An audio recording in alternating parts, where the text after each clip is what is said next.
Hey son, another bedtime story. I'm in the box again, as you can see. I was home last week, but I had to come out to work this week. One day you'll understand. Um, but yeah, leading up to that, I really hope I can still feel like I'm at home while I'm away. That's the whole point of this, and I really hope you're enjoying this, son. And if not, that's okay. I love doing this for you. We're up to chapter 5. Last chapter, Hagrid made his appearance on that little island of a house that they all ran off to when all the mail kept coming in, and Harry was told he was a wizard. So that's where we're up to now, and I think he's gonna go have some fun with Hagrid this chapter. It's quite a long one, so let's get into it. Chapter 5, Diagon Alley. That's Hagrid.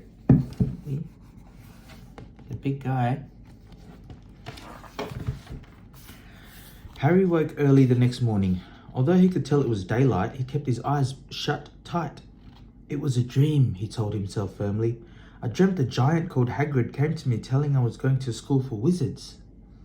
When I opened my eyes, I'll be at home in my cupboard. There was suddenly a loud tapping noise. And there's Aunt Petunia knocking on the door, Harry thought, his heart sinking, but he still didn't open his eyes. It had been such a good dream. Tap, tap, tap. All right, Harry mumbled. I'm getting up. He sat up and Hagrid's heavy coat fell off him. The hut was full of sunlight. The storm was over. Hagrid himself was asleep on the collapsed sofa, and there was an owl rapping its claw on the window, a newspaper held in its beak.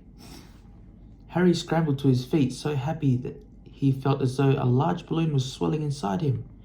He went straight to the window and jerked it open. The owl swooped in and dropped the newspaper on top of Hagrid, who didn't wake up. The owl then fluttered onto the floor and began to attack Hagrid's coat. Don't do that. Harry tried to wave the owl out of the way, but it snapped its beak fiercely at him and carried on savaging the coat. Hagrid, said Harry loudly, there's an owl. Pay him, Hagrid grunted into the sofa. What? He wants paying for delivering the paper. Look in the pockets. Hagrid's coat seemed to be made of nothing but pockets. Bunches of keys, slug pellets, balls of string, mint humbugs, tea bags. Finally, Harry pulled out a handful of strange-looking coins. Give him 5 nuts, said Hagrid sleepily. Nuts? The little bronze ones. Harry counted out 5 little bronze coins, and the owl held out its leg so he could put the money into a small leather pouch tied to it. Then it flew off through the open window. Hagrid yawned loudly, sat up and stretched. Best be off, Harry. Lots to do today. Gotta get up to London and buy all your stuff for school. Harry was turning over the wizard's coin, looking at them. He had just thought of something which made him feel as though the happy balloon inside him had got a puncture. Hagrid? Said Hagrid, who was pulling on his huge boots. I haven't got any money, and you heard Uncle Vernon last night. He won't pay for me to go learn magic. Don't worry about that, said Hagrid, standing up and scratching his head. Do you think your parents didn't leave you anything? But if the house was destroyed... They didn't keep their gold in the house, boy. Nah, first stop for us is Gringotts, Wizard's Bank. Have a sausage.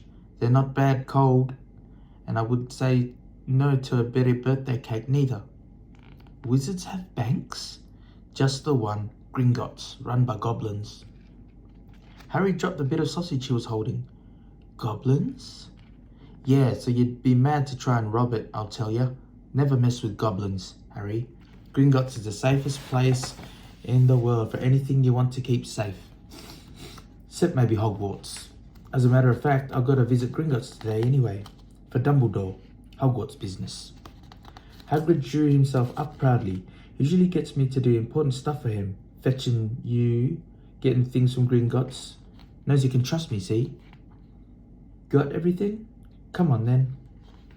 Harry followed Hagrid out onto the rock. The sky was quite clear now, and the sea gleamed in the sunlight. The boat Uncle Vernon had hired was still there, with a lot of water in the bottom after the storm. How did you get here? Harry asked, looking around for another boat. Flew, said Hagrid. Flew? Yeah, but we'll get back in this. Not supposed to use magic now. I've got you. They've settled down in the boat. Harry's still staring at Hagrid, trying to imagine him flying. Seems a shame to row, though, said Hagrid, giving Harry another one of his sideways looks. If I was to speed things up a bit, would you mind not mentioning it at Hogwarts? Of course not, said Harry, eager to see more magic. Hagrid pulled out the pink umbrella again, tapped it twice on the side of the boat, and they sped off towards land. And speeding off in that boat, see? With the pink umbrella. There's magic that's making the boat go fast. Why would you be mad to try and rob Gringotts? Harry asked. Spells, enchantments, said Hagrid, unfolding his newspaper as he spoke. They say there's dragons guarding the high security vaults, and then you gotta find your way. And Gringotts is hundreds of miles under London, see? Deep under the underground. Yeah, die of hunger trying to get out, even if you did manage to get your hands on summit. Harry sat and thought about this while Hagrid read his newspaper, The Daily Prophet. Harry had learned from Uncle Vernon that people liked to be left alone while they did this, but it was very difficult. He'd never had so many questions in his life. Ministry of Magic messing things up as usual, Hagrid muttered, turning the page. There's a Ministry of Magic? Harry asked, before he could stop himself. Of course, said Hagrid. They wanted Dumbledore for Minister, of course, but he'd never leave Hogwarts. So old Cornelius Fudge got the job. Oh, I like that name, Cornelius Fudge. Bungler if there ever was one, so he pets Dumbledore with owls every morning asking for advice. Well, what does a Ministry of Magic do? Well, their main job is to keep it from the muggles that there's still witches and wizards up and down the country. Why? Why? Blimey, Harry. Everyone be wanting magic solution to their problems. Nah, we're best left alone. At this moment, the boat bumped gently into the harbour wall. Hagrid folded up his newspaper and they clambered up the stone steps onto the street. Passers-by stared a lot at Hagrid as they walked through the little town to the station. Harry couldn't blame them. Not only was Hagrid twice as tall as anyone else, he kept pointing at perfectly ordinary things like parking meters and saying loudly, See that, Harry? Things these muggles dream up, eh?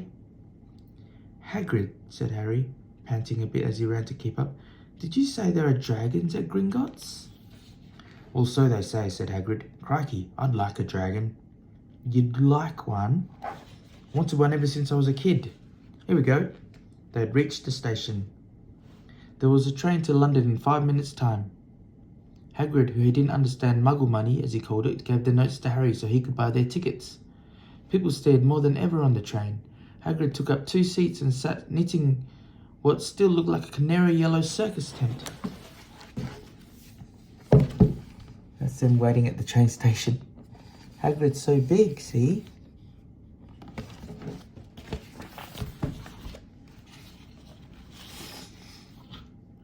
Still got your letter, Harry? He asked as he counted stitches. Harry took the parchment envelope out of his pocket. Good, said Hagrid. There's a list there of everything you need. Harry unfolded a second piece of paper he hadn't noticed the night before and read, Hogwarts School of Witchcraft and Wizardry. Uniform. First year students will require 3 sets of plain work robes in black, 1 plain pointed hat, black for day wear, 1 pair of protective gloves, dragon hide or similar, 1 winter cloak in black with silver fastenings. Please note that all pupils' clothes should carry name tags. Set books.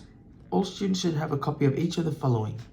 The Standard Book of Spells, Grade 1 by Miranda Goshawk, A History of Magic by Bathilda Bagshot, Magical Theory by Adelbert Waffling, A Beginner's Guide to Transfiguration by Emmerich Switch, 1000 Magical Herbs and Fungi by Philida Spore, Magical Drafts and Potions by Asenius Jigger, Fantastic Beasts and Where to Find Them by Newt Scamander.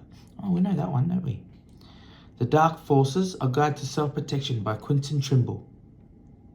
Other equipment, 1 wand, 1 cauldron, made of pewter, standard size 2, 1 set of glass or crystal phials, 1 telescope, 1 set brass scales. Student may also bring an owl or a cat or a toad. Parents are reminded that first years are not allowed their own broomsticks. Can we buy all this in London? Harry wondered aloud. Yeah, if you know where to go, said Hagrid. Harry had never been to London before. Although Hagrid seemed to know where he was going, he was obviously not going to get there in any ordinary way. He got stuck in the ticket barrier on the underground and complained loudly that the seats were too small and the trains too slow. I don't know how the Muggles manage without magic, he said as they climbed the broken-down escalator which led up to the bustling road lined with shops. Hagrid was so huge that he parted the crowd easily. All Harry had to do was keep close behind him. They passed bookshops and music stores, hamburger bars and cinemas, but nowhere that looked as if they could sell you a magic wand. This was just an ordinary street full of ordinary people. Could there really be piles of wizard gold buried miles beneath them? Were there really shops that sold spellbooks and broomsticks? Might this not all be some huge joke that the Dursleys had cooked up? If Harry hadn't known that the Dursleys had no sense of humour, he might have thought so, yet, somehow, even though everything Hagrid had told him so far was unbelievable, Harry couldn't help trusting him. This is it, said Hagrid, coming to a halt. The Leaky Cauldron. It's a famous place. It was a tiny, grubby-looking pub. If Hagrid hadn't pointed it out, Harry wouldn't have noticed it there. The people hurried by didn't glance at it. Their eyes slid from the big bookshop on one side to the record store on the other, as if they couldn't see the Leaky Cauldron at all. In fact, Harry had the most peculiar feeling that only he and Hagrid could see it. Before he could mention this, Hagrid had steered him inside. This is the entrance to the pub, see? The Leaky Cauldron. That's a cauldron. Pretty cool. For a famous place, it was very dark and shabby. A few old women were sitting in the corner drinking tiny glasses of sherry. One of them was smoking a long pipe. A little man in a top hat was talking to the old barman, who was quite bald and looked like a gummy walnut. The low buzz of chatter stopped when they walked in. Everyone seemed to know Hagrid. They waved and smiled at him, and the barman reached for a glass, saying, "The usual, Hagrid?" "Can't, Tom. I'm on Hogwarts business," said Hagrid, clapping his great hand on Harry's shoulder and making Harry's knees buckle. "Good Lord," said the barman, peering at Harry. Can this be?"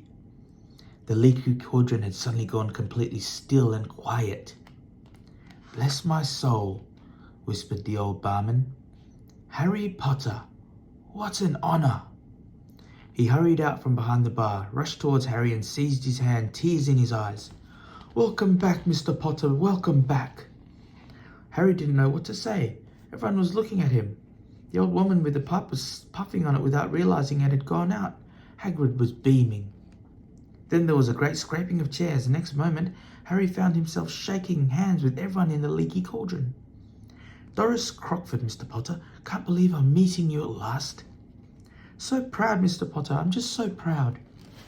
"Everyone wanted to shake your hand. I'm all of a flutter." "Delighted, Mr. Potter. Just can't tell you. Diggle's the name. Daedalus Diggle."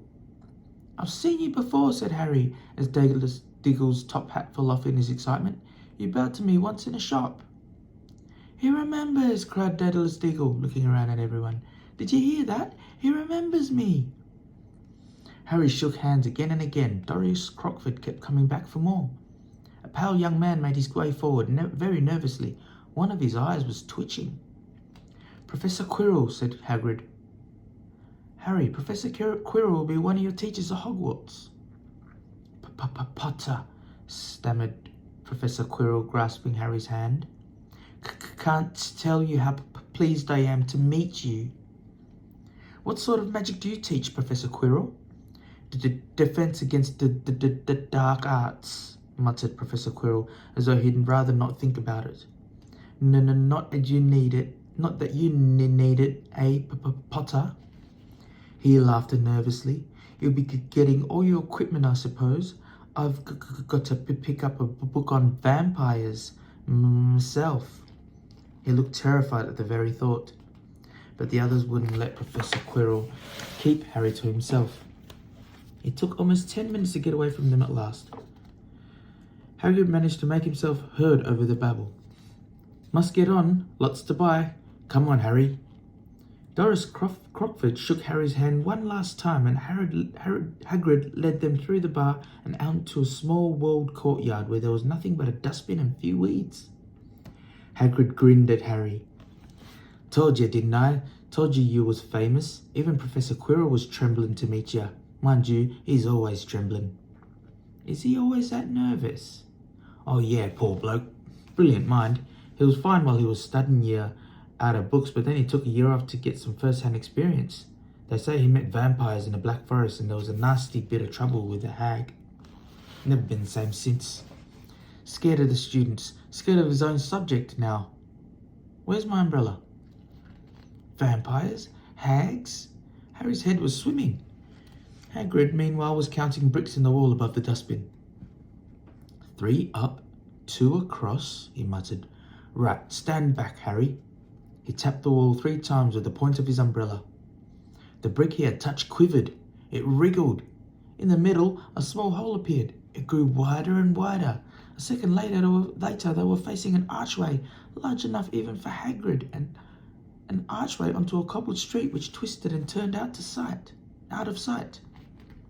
"Welcome," said Hagrid, "to Diagon Alley." He grinned at Harry's amazement. They stepped through the archway. This is Diagon Alley. How awesome is that, son? All the crazy things in there. It opened up secret passage to this new town, or this street. How cool is that?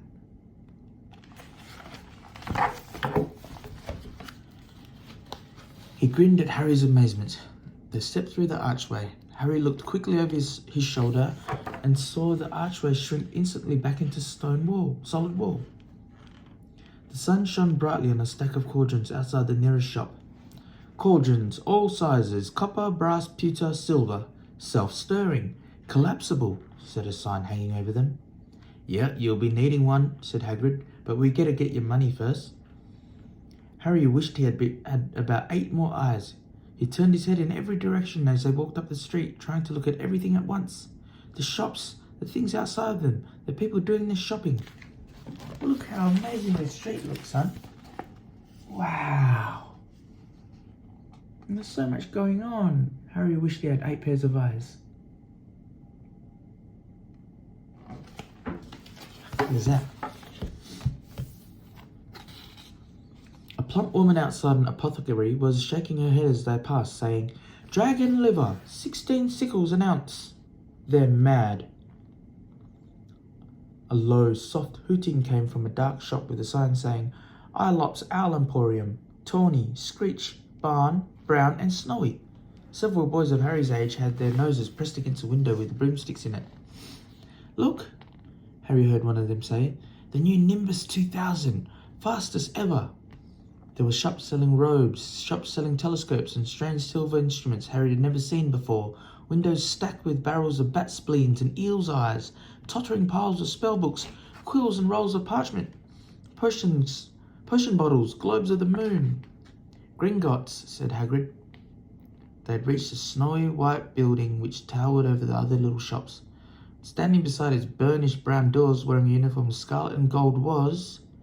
"Yeah, that's a goblin," said Hagrid quietly, as they walked up the white stone steps towards him. The goblin was about a head shorter than Harry. He had a swarthy, clever face, a pointed beard, and Harry noticed very long fingers and feet. He bowed and walked inside. Now they were facing a second pair of doors, silver this time, with words engraved upon them.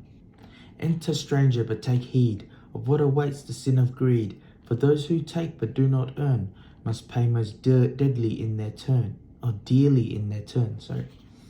So if you seek beneath our floors a treasure that was never yours, thief, you have been warned, beware of finding more than treasure there." That was a little warning there, people. "Like I said, you'd be mad to try and rob it," said Hagrid. A pair of goblins bowed them through the silver doors, and they were in a vast marble hall. About 100 more goblins were sitting on high stools behind a long counter, scribbling in large ledgers, weighing coins on brass scales, and examining precious stones through their eyeglasses. See, look, there's a goblin examining a stone with his eyeglasses. It's pretty cool. I look a bit scary.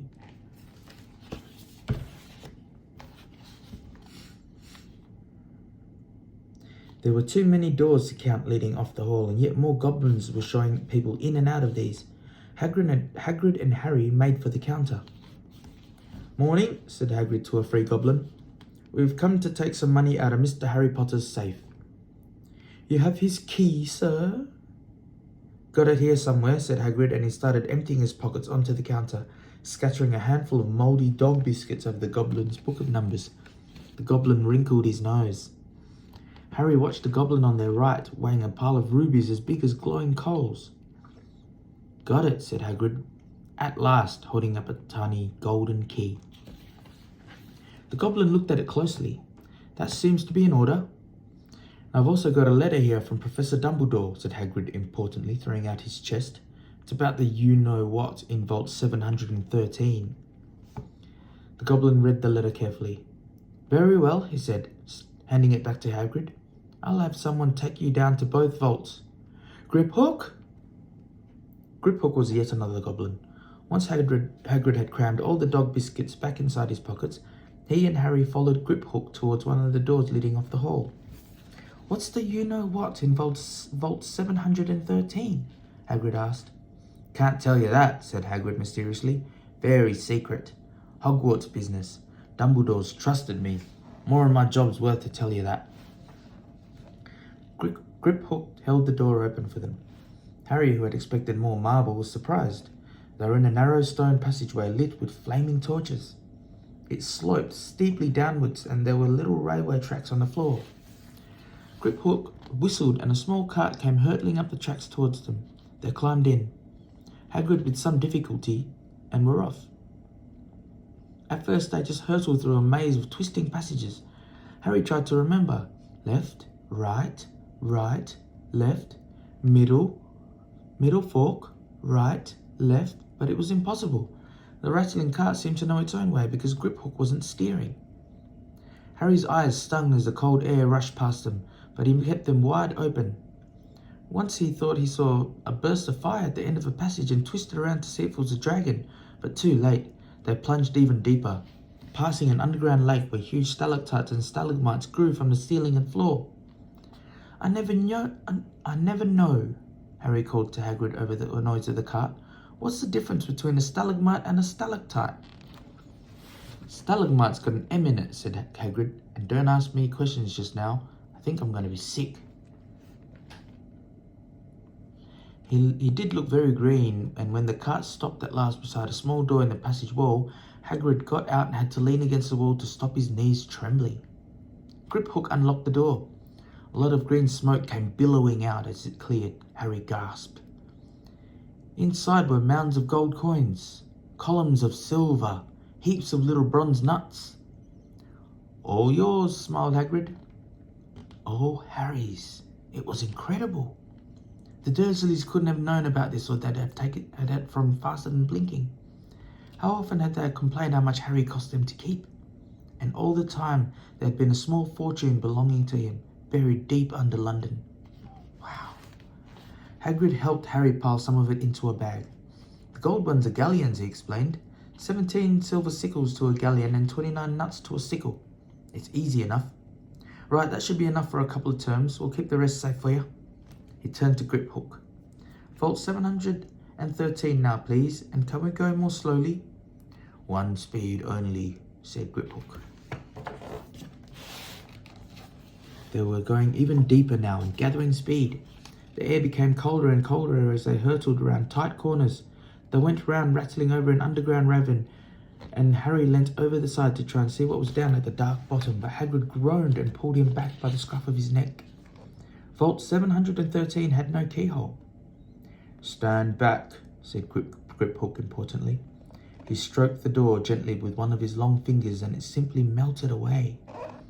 If anyone but a Gringotts goblin tried that, they'd be sucked through the door and trapped in here, said Griphook. How often do you check to see if anyone's inside? Harry asked. About once every 10 years, said Griphook, with a rather nasty grin. Something really extraordinary had to be inside this top security vault, Harry was sure.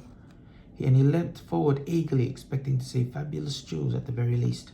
But at first he thought it was empty.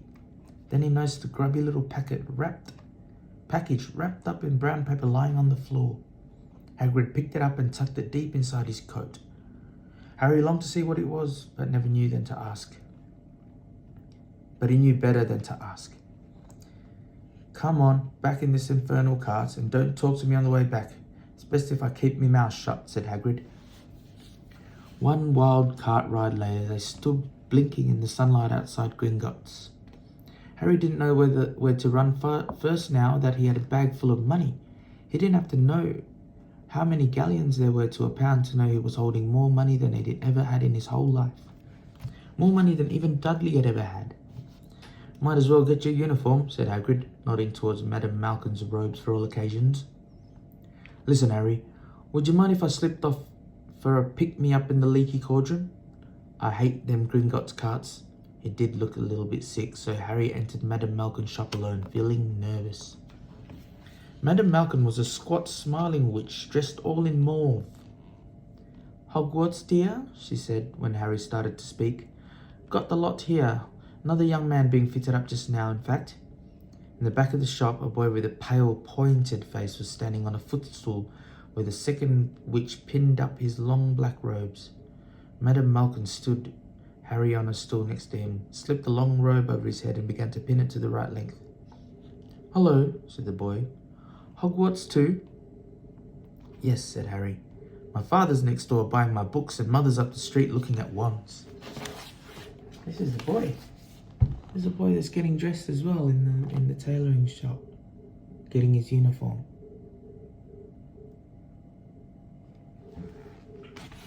Wonder who he is.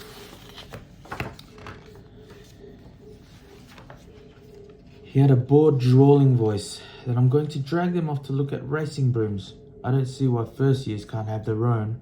I think I'll bully father into getting me one and I'll smuggle it in somehow. Harry was strongly reminded of Dudley. Have you got your own broom? The boy went on. No, said Harry. Play Quidditch at all? No, said Harry again, wondering what on earth Quidditch could be. I do. Father says it's a crime if I'm not picked to play for my house, and I must say, I agree. Know what house you'll be in yet?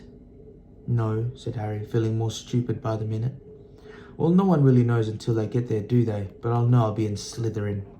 All our family have been. Imagine being in Hufflepuff. I think I'd leave, wouldn't you?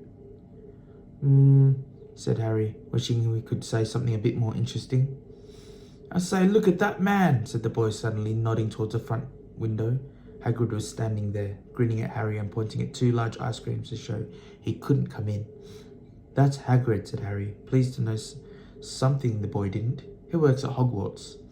Oh, said the boy, I've heard of him. He's a sort of a servant, isn't he?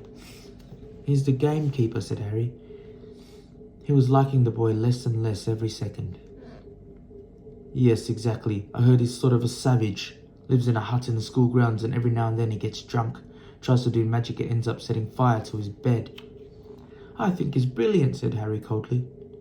Do you? Said the boy with a slight sneer. Why is he with you? Where are your parents? They're dead, Harry said shortly. He didn't feel much like going into the matter with this boy. Oh, sorry, said the other, not sounding sorry at all. But they were our kind, weren't they? They were a witch and a wizard, if that's what you mean. I really don't think they should let the other sort in, do you? They're just not the same. They've never been brought up to know our ways. Some of them never even heard of Hogwarts until I get the letter. Imagine. I think they should keep it in the old wizarding families. What's your surname, anyway? But before Harry could answer, Madame Malkin said, That's you done, dear. And Harry, not sorry for an excuse to stop talking to the boy, hopped down from the footstool. Well, I'll see you at Hogwarts, I suppose, said the drawling boy. Harry was rather quiet as he ate the ice cream Hagrid had bought him, chocolate and raspberry with chopped nuts. Yum. "What's up?" said Hagrid. "Nothing," Harry lied. They stopped to buy parchment and quills. Harry cheered up a bit when he found a bottle of ink that changed colour as you wrote. When they had left the shop, he said, "Hagrid, what's Quidditch?" "Blimey, Harry, I keep forgetting how little you know, not knowing about Quidditch." "Don't make me feel worse," said Harry. He told Hagrid about the Pale Boy and Madame Malkins, and he said people from Muggle families shouldn't even be allowed in. "You're not from a Muggle family. If he'd have known who you were, he's grown up knowing your name if his parents are wizarding folk. You saw him in the leaky cauldron. Anyway, what does he know about it? Some of the best I ever saw were the only ones with magic in them and a long line of muggles. Look at your mum. Look what she had for her sister." "So what is Quidditch?" "It's our sport. Wizard sport. It's like football in the muggle world. Everyone follows Quidditch, played up in the air on broomsticks, and there's 4 balls. Sort of hard to tell. It's sort of hard to explain the rules." "And what are Slytherin and Hufflepuff?" "School houses. There's 4. Everyone says Hufflepuff are a lot of duffers, but I bet I'm in Hufflepuff," said Harry gloomily. "Better Hufflepuff than Slytherin," said Hagrid darkly. "Not a single witch or wizard who went bad who wasn't in Slytherin. You know who was one." You know who was at Hogwarts?" "Years and years ago," said Hagrid. They bought Harry's school books in a shop called Flourish and Blots, where the shelves are stacked to the ceiling with books as large as paving stones bound in leather. Books the size of postage stamps in covers of silk, books full of peculiar symbols, and a few books with nothing in them at all. Even Dudley, who had never read anything, would have been wild to get his hands on some of these. Hagrid almost had to drag Harry away from curses and counter curses. Bewitch your friends and befuddle your enemies with latest revenges, hair loss, jelly legs, tongue tying, and much, much more. By Professor Vindictus Viridian. I was trying to find out how to curse Dudley. I'm not saying that's not a good idea, but not to use your magic in Muggle world, except in very special circumstances, said Hagrid. And anyway, you couldn't work any of them curses out. You need a lot more study before you get to that level. Hagrid wouldn't let Harry buy a solid gold cauldron either. It says pewter on your list. But they got a nice set of scales for weighing potion ingredients and a collapsible brass telescope. Then they visited the apothecary's, which was fascinating enough to make up for its horrible smell. A mixture of bad eggs and rotted cabbages. Barrels of slimy stuff stood on the floor. Jars of herbs, dried roots and bright powders lined the walls. Bundles of feathers, strings of fangs and snarled claws hung from the ceiling. While Hagrid asked the man behind the counter for a simple supply of some basic potion ingredients for Harry himself examined silver unicorn horns at 21 galleons each and minuscule, glittery black beetle eyes, 5 nuts a scoop. Outside the apothecary's, Hagrid checked Harry's list again. "Just your one left." "Oh yeah, and I still haven't got you a birthday present." Harry felt himself go red. "You don't have to." "I know I don't have to. Tell you what, I'll get you an animal, not a toad. Toads went out of fashion years ago. You'd be laughed at. And I don't like cats. They make me sneeze. I'll get you an owl. All the kids want owls. They're dead useful. Carry your posts and everything." 20 minutes later, they left Ilop's Owl Emporium, which had been dark and full of rusting and flickering, jewel-bright eyes. Harry now carried a large cage which held a beautiful snowy owl, fast asleep with her head under her wing. He couldn't stop stammering his thanks, sounding just like Professor Quirrell. "Don't mention it," said Harry gruffly. "Don't expect you had a lot of presents from them Dursleys. Just Ollivanders left now. Only place for wizards, Ollivanders. And yeah, you got to get the best wand." A magic wand? This was what Harry had been really looking forward to. The last shop was narrow and shabby. Peeling gold letters over the door read "Ollivanders, makers of fine wands since 382 BC. A single wand lay on a faded purple cushion in the dusty window. That's it there. There's a single wand, see? On the purple stool.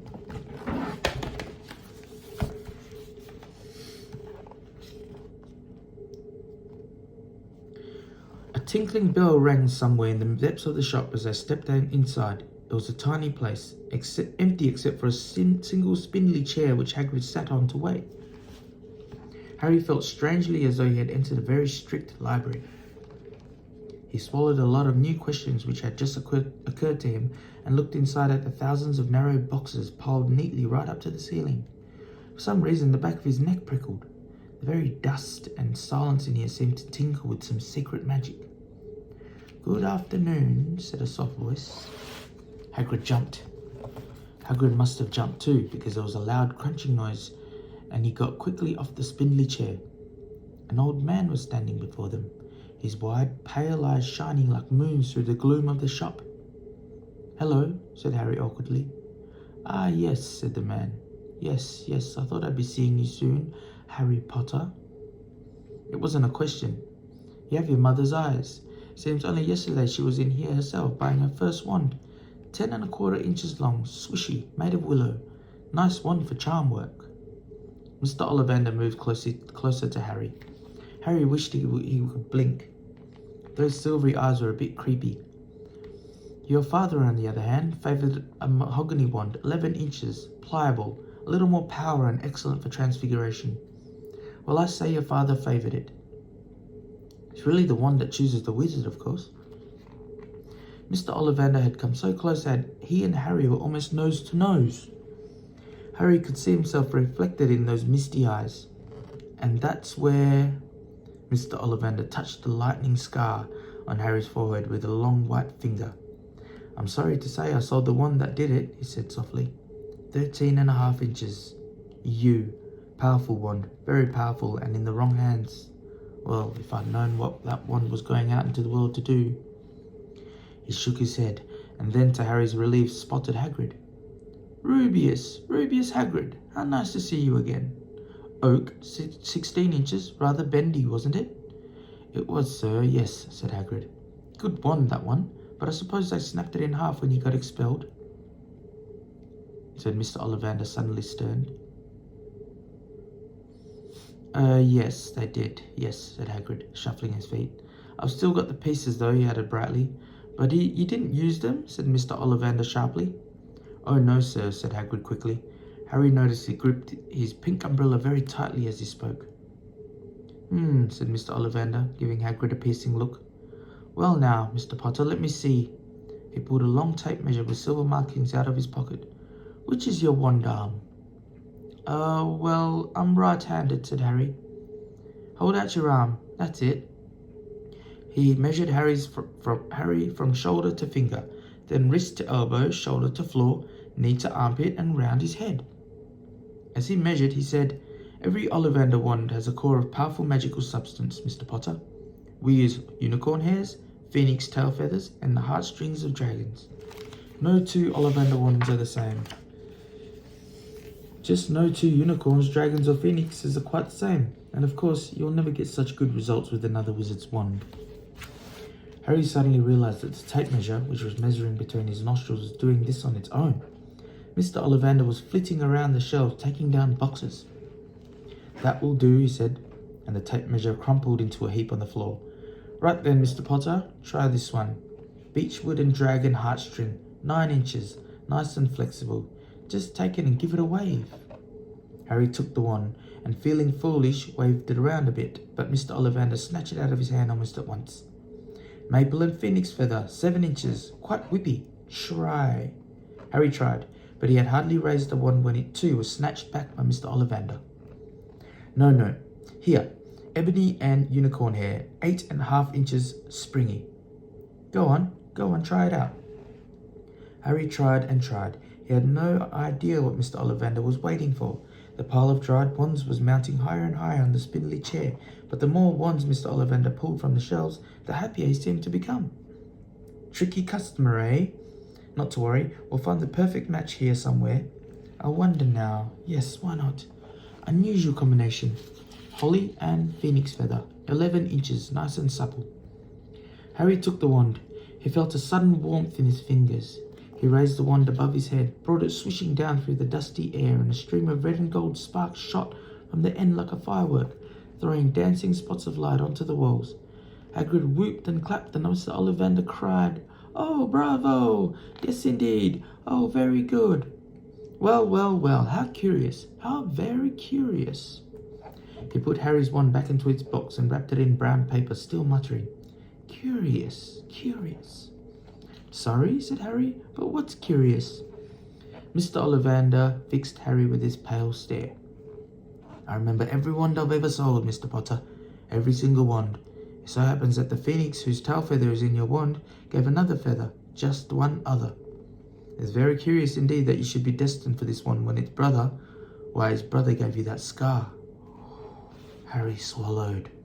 Yes, 13.5 inches. You. Curious indeed how these things happen.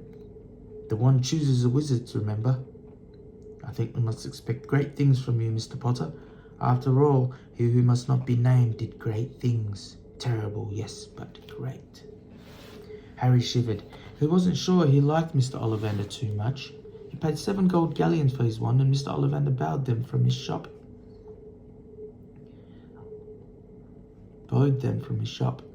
The late afternoon sun hung low in the sky, and Harry and Hagrid made their way back down Diagon Alley, back through the wall, back through the leaky cauldron, now empty. Harry didn't speak at all as they walked down the road. He didn't even notice how much people were gawping at them on the underground, laden as they were with all their funny-shaped packages, with the sleeping snowy owl on Harry's lap. Up another escalator, out into Paddington Station, Harry only realised where they were when Hagrid tapped him on the shoulder. Got time for a bite to eat before your train leaves? He said. He bought Harry a hamburger and they sat down on plastic seats to eat them. Harry looked around. Everything looked so strange somehow. You all right, Harry? You're very quiet, said Hagrid.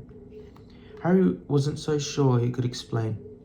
He just had the best birthday of his life, and yet he chewed his hamburger trying to find the words. Everyone thinks I'm special, he said at last. All those people in the leaky cauldron, Professor Quirrell, Mr. Ollivander, but I don't know anything about magic at all.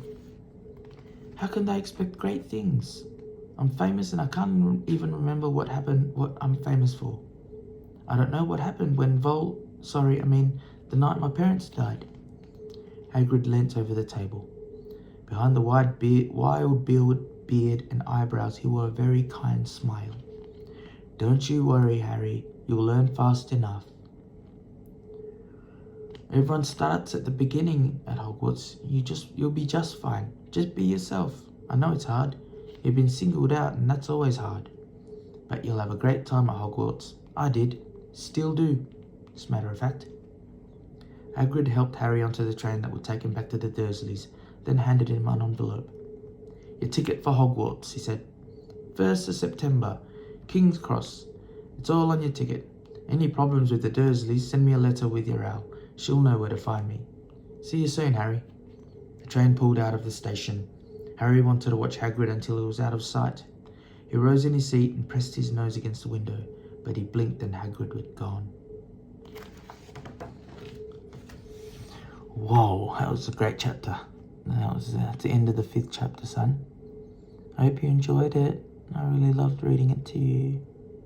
I wish I was home. That's probably better than what I'm doing now, but I'm just gonna make do. Miss you a lot. Think about you every day while I'm out. And when I'm home, I still think about you, even when you're in the next room. Yeah. Anyway. Next video, 6th chapter. I'll get through it and can't wait to read it to you. Good night, my son. Have a good sleep. Hope you rest well. Sweet dreams. Mummy will be there in the morning. Love you.